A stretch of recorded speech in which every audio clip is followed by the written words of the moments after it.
Kita lanjut ke operasi pecahan ya. Operasi pecahan. Tadi sudah Ibu nyatakan bahwa operasi pecahan itu sama seperti pada operasi pada bilangan bulat. Ada penjumlahan, pengurangan, perkalian, pembagian. Dan ada perpangkatan sebenarnya ya. Tapi Ibu hanya membahas sampai pembagian untuk pecahan di sini. Baik. Kalau dalam penjumlahan dan pengurangan untuk pecahan itu sama seperti pada mengurutkan ya. Intinya kita harus menyamakan penyebut.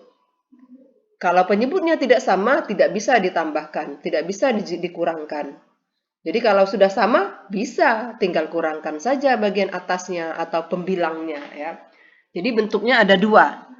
Bentuk pertama A per B ditambah atau dikurang C per B. Jadi ini maksudnya yang ini. Kalau misalnya A per B tambah C per B, maka hasilnya menghasilkan A plus C per B. Jadi langsung jumlahkan pembilangnya, penyebutnya tidak diapa-apakan, ngikut saja. Lalu ada bentuk yang kedua, kalau penyebutnya berbeda. Tadi sudah Ibu singgung di mengurutkan dan membandingkan pecahan tadi. Mengurutkan membandingkan pecahan itu sama seperti pada operasi. Jadi di sini kalau dia berbeda penyebut, harus kita samakan penyebut dengan cara kali silang. Penyebut dikali penyebut, untuk pembilangnya, pembilang yang pertama kali penyebut yang kedua. Lalu pembilang yang kedua dikali penyebut yang pertama. Sehingga didapatlah kalau ada A per B ditambah atau dikurang C per D. Ini menjadi A kali D per B kali D ditambah atau dikurang C kali B per B kali D. Contohnya. Contohnya penjumlahan. 3 per 7 ditambah 5 per 12. Coba perhatikan. Langsung Ibu kali silang. 7 kali 12 untuk penyebut. Dan untuk pembilang pertama itu 3 kali 12. Silang. Coba lihat. 3 pembilang pertama. 12 penyebut di pecahan kedua. Lalu pecahan yang kedua menjadi 5 kali 7 per 12 kali 7. 5 itu adalah pembilang yang pertama. 7 penyebut yang pecahan kedua. 5 pembilang di pecahan kedua. 7 penyebut di pecahan pertama. Sehingga didapatlah 36 per 84, 35 per 84. Tandanya tambah. Yang bawah sama ya, cuman berbeda tanda kurang saja. Tanda operasinya saja. Jadi tanda operasi ini penting. Nah, kalau dia ditambah, maka pembilang di atasnya yang ditambahkan. Karena penyebutnya sudah sama, yaitu 84. 36 ditambah 35 itu 71. Sehingga untuk penjumlahannya kita dapatkan 71 per 84. Dan untuk pengurangannya, yang contoh yang kedua, ya tinggal dikurang. 36 dikurang 35. Dapatlah 1 per 84. Nah, Ibu tidak mencontohkan untuk pecahan yang sudah penyebutnya sama. Karena lagi-lagi itu di SD sudah sering pasti dipelajari. Dan ini juga penyebut berbeda juga sudah sering dipelajari di SD. Ibu hanya mengingatkan saja ya. Jadi di kelas 7 ini kalian hanya mengingat sekilas saja untuk menuju ke operasi-operasi matematik yang lebih tinggi lagi. Maksudnya operasi dalam hal ini perpangkatan nanti ya. Jadi seperti itu, atau nanti ada bentuk akar. Jadi seperti itu. Tapi ini harus kalian pahami lagi. Jadi kalau tidak paham ya harus dipelajari lagi. Jadi seperti itu. Oke. Ini adalah operasi penjumlahan dan pengurangan pecahan. Jadi intinya kita harus menyamakan penyebut ya. Sekarang kita masuk ke operasi perkalian. Paling gampang kalau operasi perkalian lebih enak. Kita tinggal mengalihkan atas kali atas, bawah kali bawah. Atau pembilang kali pembilang, penyebut kali penyebut. Nah, yang kalian sering salah itu tanda, kali, bagi, kurang, tambah itu kalian tuh salah. Kalau tambah dibuat kali, kalau kali dibuat tambah. Nah, ingat, penjumlahan pengurangan atau penjumlahan dan pengurangan tidak bisa diapa-apakan kalau penyebutnya berbeda. Tapi kalau perkalian, kita bisa langsung mengoperasikan. Jadi tanda kali ini penting, harus kalian lihat. Oh, ini kali, langsung saja. Yang atas kali atas, bawah kali bawah. Seperti ini, kalau ada bentuk A per B dikali C per D, maka hasilnya AC per BD. AC itu perkalian A dengan C maksudnya ya. Dan BD perkalian B dengan D. Itu semua mewakili bilangan. Contoh di bawah. Kalau ada 4 per 7 dikali 13 per 3, maka ini langsung kita operasikan 4 kali 13, pembilang kali pembilang, 7 kali 3, penyebut kali penyebut, didapatlah 52 per 21. Nah, karena 52 per 21 ini lebih besar pembilang, kita jadikan pecahan campuran. Ini hanya tambahan ya. Boleh tetap 52 per 21. Nah, ini bagaimana mengubahnya menjadi pecahan campuran? Ya, 52 dibagi 21. Dapat berapa? Dapatlah 2. Kenapa 2? Karena 21 dikali 2 itu 42. Lalu, sisanya berapa? Karena dari 42 ke 52 itu kan sisa 10. Nah, sisa 10 itu letakkanlah di sini. Sehingga didapatlah 2, 10 per 21. Oke. Lalu nomor 2, ada 7 per 15 dikali 5 per 6. Atas kali atas, bawah kali bawah. Atas 7 kali 5, dapatlah 35. Yang bawahnya 15 kali 6 itu 90. Bagaimana menyederhanakannya? Menyederhanakannya adalah pembagian. Tapi pembagian ini kenapa dibagi? Karena bilangan 35 dengan 90 itu sudah besar. Jadi kalau dia sudah besar, kita sederhanakan dengan membagi. Kalau bilangannya kecil, pecahannya kecil, kita sederhanakan dengan mengali. Jadi kali, bagi, kurang, tambah, ya itu bolak-balik saja nak ya. Tidak usah dipusingkan. Kita lihat tandanya saja apa gitu dalam konteks penyelesaian soal. Oke. 35 per 90 itu sama-sama bisa dibagi 5. Ya, jadi 35 dibagi 5, 7. 90 dibagi 5, 18. Contoh yang ketiga, ada pecahan campuran 1, 2 per 3 dikali 5 per 11. Maka yang pecahan campuran ini harus jadikan pecahan biasa dulu. Caranya, menjadikan pecahan biasa, 3 kalikan 1 tambah 2. Ini sudah Ibu tulis. 3 kali 1 tambah 2. 3 tambah 2, 5. Jadi 5 per 3, bawahnya tidak berubah. Yang pasangannya atau kawannya tetap 5 per 11.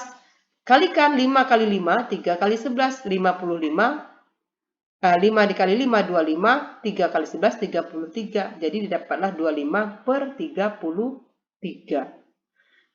Ini adalah operasi perkalian pecahan. Sekarang adalah operasi pembagian.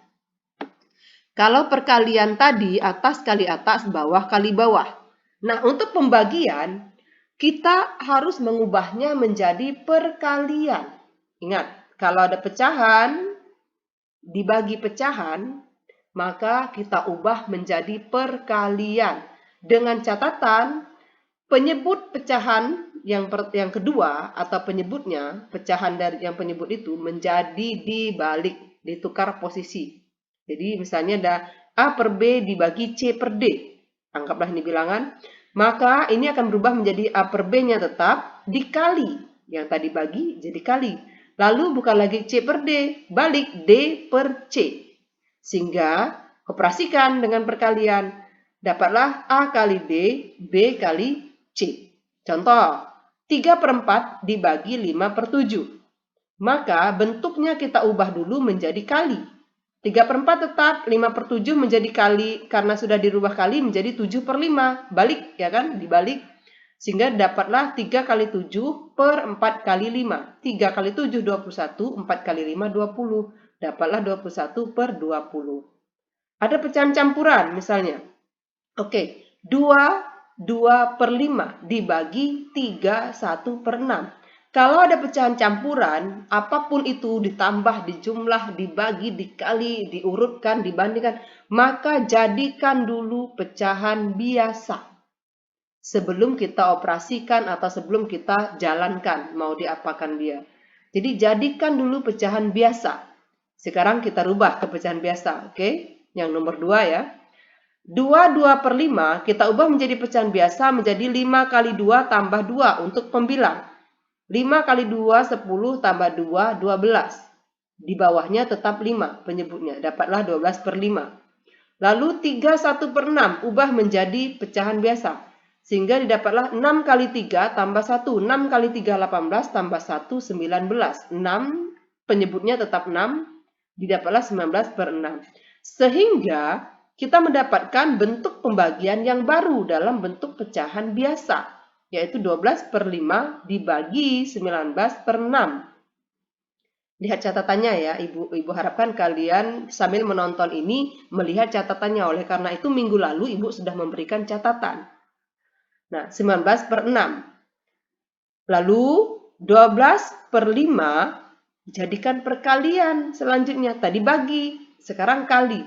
Dan 19 per 6 ini tukar posisi. 19 turun ke bawah, 6 naik ke atas. Sehingga 12 kalikan dengan 6. 5 kali 19. Dapatlah 72 per 95. Jadi kita mendapatkan hasil pembagian dari 3 per 4 dibagi 5 per 7 ini tadi adalah 72 per 95. Ya, itu adalah materi yang mengenai pecahan. Mudah-mudahan bisa kamu mengerti. Dan kita akan bahas lagi mengenai operasinya di minggu ini ya. Makanya Ibu buat penjelasan dalam bentuk video. Karena kita masih belajar daring. Ibu harapkan bisa kalian simak dengan baik dan kita bahas lagi di grup ya. Sebelum Ibu tutup, ada permasalahan pecahan dalam kehidupan sehari-hari seperti yang tadi Ibu sampaikan bahwa pecahan itu nyata ada di dalam Al-Qur'an, contohnya yaitu soal pembagian waris. Nah, ini seperti mengadopsi pembagian waris, akan tetapi ini bukan berupa waris tapi hadiah. Yang Ibu buat desain soalnya ini adalah ada seorang bapak, dia punya uang 30 juta. Kalau waris itu kan berarti bapaknya sudah meninggal. Kalau ini bapaknya masih hidup, masih memberi hadiah. Jadi anggaplah ada seorang bapak punya uang sebesar 30 juta, ingin membagikan hadiah uang kepada 4 anaknya. Anaknya ini terdiri dari 3 laki-laki dan 1 perempuan. Bapak tersebut tidak membagikan dalam bentuk nominal. Dia hanya bilang bahwa 4 per 5 dari uang dia akan diberikannya kepada anaknya. Sisanya untuk panti sosial. Ingat, 4 per 5 bagiannya untuk keempat anaknya. Sisanya untuk panti sosial. Lalu ada lagi perincian dari bapaknya. 1/6 dari jatah untuk anaknya itu atau 1/6 dari bagian untuk keempat anaknya itu adalah untuk anak perempuannya. Nah, jadi dari 30 juta itu tadi ada turunan-turunannya. Hampir samalah seperti dalam pembagian waris di dalam Al-Qur'an itu ya. Lalu katanya dia punya cucu dari anak perempuannya ternyata, dan si bapak ingin memberikan juga ke anak cucunya, yaitu 1/4 dari ibunya atau 1/4 dari bagian anak perempuannya. Pertanyaannya, berapa besar masing-masing uang yang diterima oleh panti sosial? Anak laki-laki, anak perempuan, dan cucu si bapak. Mari pikirkan sejenak. Akan Ibu bahas ya nanti. Tapi saat menonton ini, Ibu berharap kalian sudah mengorek-ngorekkan pena kalian di buku, mencoba menghitung-hitung, baru nanti mengintip atau menggeser ininya, garis ininya ya, videonya. Oke, tentu Ibu akan memberikan pembahasannya ya. Sebagai contoh, tidak usah di slideshow karena tidak bisa di screen record. Oke, penyelesaiannya. Intinya tadi si bapak punya uang 30 juta, ya kan? Oke. 30 juta itu adalah sebagian dari seluruhnya, keseluruhan dari uang itu 1. Dalam hal ini 1. Lalu bagian anak laki untuk anak laki-laki, bukan anak laki-laki ya. Ini salah. Untuk keempat anaknya ini bagian untuk 4 anaknya. Nah, tolong diperbaiki juga catatan kalian ya. Bagian untuk 4 anaknya, untuk keempat anaknya adalah 4 per 5. Sisanya ke panti. Berapa ke panti? Kita tahu bahwa 30 juta itu adalah 1 bagian. Untuk 4 anak yang tadi 4 per 5. Artinya uang itu dibaginya 5 dulu oleh si bapak ya. Dibagi 5 dulu, lalu 4 bagian, kalau kue tadi 4 bagiannya untuk anaknya, 1 bagiannya untuk panti sosial. Jadi seperti itu kira-kira. Bukan kira-kira, memang seperti itu ya. Nah, terbayang tidak? Oke, Linja, lihat selanjutnya. Jadi untuk yang kalau dalam bentuk pecahan, bagian untuk panti sosial itu tadi adalah 1 dikurang 4 per 5. 1 dikurang 4 per 5 itu 1 itu sama dengan 5 per 5. Ya, 1. Ya, sama dengan 5 per 5. 5 per 5 itu kan 1. Jadi kita samakan penyebutnya dengan 5. 5 per 5. Jadi 5 kali 5, terus di atasnya 5 dibagi 5 kali 5. Jadi kali 1, jadi tetap 5. Nah, jadi 5 per 5 dikurang 4 per 5, dapatlah 1 per 5. Jadi, secara tidak langsung, tadi kalian sudah bisa melihat ya, kalau Ibu menyatakan bahwa uang 30 juta itu tadi awalnya dibagi 5. Berarti, artinya 4 per 5 itu, berarti dibagi 5 dulu, 4 bagian untuk anaknya, 1 bagian untuk panti. Nah, kalian sudah membayangkan harusnya, 30 juta dibagi 5 berapa sih? Ya kan? 6 juta dong. Nah, dapatlah 6 juta. Oh, berarti panti sosial itu dapatnya 6 juta. 4 bagiannya, sisanya 4 bagian ya. Berapa? Ya 6 juta dikali 4, ya kan? 24 juta. Nih, itu jatah untuk 4 anaknya. Yang B. Yang selanjutnya maksudnya ya. Ini nomor urut ini Ibu saja, terserah mau mengerjakan yang mana dulu sebenarnya tidak masalah dalam hal ini ya. Yang mana yang bisa dulu. Lalu oke, untuk anaknya 24 juta kan, tapi ada syarat lagi tadi, 1/6 dari bagian anaknya adalah untuk anak perempuannya. Kita belum untuk cucunya, nanti dulu untuk anak perempuannya dulu. Oke, 1/6 dari 24 juta. Ingat, bukan lagi 30 juta, tapi 24 juta. Begitu juga dalam harta warisan ya. Jadi ada pembagian-pembagian seperti itu. Nanti kalau anaknya banyak, ya kalau anaknya 1 ya enak, kalau anaknya banyak ya mesti dibagi-bagi lagi. Oke, 1/6 dari 24 juta ini artinya 24 dibagi 6. Berarti dibagi 6 lagi 24 itu. Dibagi 6 lagi dapatlah 4 juta ya kan? Artinya 1 bagian itu untuk anak perempuannya, 5 bagiannya untuk anak laki-lakinya yang 3 orang tadi. Nah, oke. Berarti untuk anak perempuan itu 4 juta, ya kan? Berapa dong untuk anak laki-lakinya, yang ketiga anak laki-lakinya kalau begitu? Tadi untuk 4 anak kan 24 juta nih. Nih, dipotong sama anak perempuannya 4 juta, sehingga sisalah 20 juta untuk anak laki-lakinya. Nah, 20 juta ini karena laki-laki tadi ada 3, dibagi 3. Sehingga masing-masing dari anak laki-lakinya mendapatkan sebesar Rp6.666.667. Jadi kalau dalam sehari-hari uang ya 667 itu dibulatkan menjadi 600 biasanya ya. Rp600 atau kalau misalnya memang ini Rp650 lah. Jadi kalau memang dalam pembagian. Jadi ini pembulatan saja, pembulatan. Jadi ini sebenarnya 6.600.66666 panjang ya, 20 juta dibagi 3 itu. Ya, tapi kalau dalam pembagian nyata ini tidak akan mungkin ada uang 66666 ini ya. Jadi biasanya dibulatkan. Oke. Sekarang kita sudah dapat untuk anak laki-lakinya per orang dapat, untuk anak perempuannya dapat. Oh, ternyata tadi ada cucunya. Cucunya tadi adalah anak perempuannya. Anak perempuan dari anak si bapak. Bapak tadi bilang 1/4 dari jatah anak perempuannya itu untuk si cucu. Oh, dan tadi anak perempuannya dapat 4 juta. Dibagi 4 lagi 4 juta itu ya kan. 1/4. Berarti dikali 1/4 ya kan, dibagi 4. Berarti cucunya dapat 1 juta. Sehingga anak perempuan itu dapatnya sebenarnya 3/4. Atau sisa dari setelah memberikan kepada cucunya. Yaitu 3 juta. Jadi jatah. Jadi anak perempuan itu dapat 3 juta, anak laki-lakinya dapat Rp6.666.667, lalu cucunya dapat 1 juta, dan yayasan panti sosial mendapat 6 juta. Jadi ini adalah penyelesaian dari persoalan dalam kehidupan sehari-hari, contohnya saja ya. Ya, demikian yang dapat Ibu jelaskan dari catatan kita. Semoga dapat disimak dengan baik, dapat dipahami, dapat dimengerti. Tolong tanyakan nanti ketika kita belajar di grup WA karena waktu kita sangat terbatas dan Kita juga di WA tidak bisa menulis dengan bebas untuk nilai pecahan ya, untuk matematika. Oleh karena itu, video ini semoga dapat membantu kalian belajar mandiri di rumah. Demikian, wassalamualaikum warahmatullahi wabarakatuh.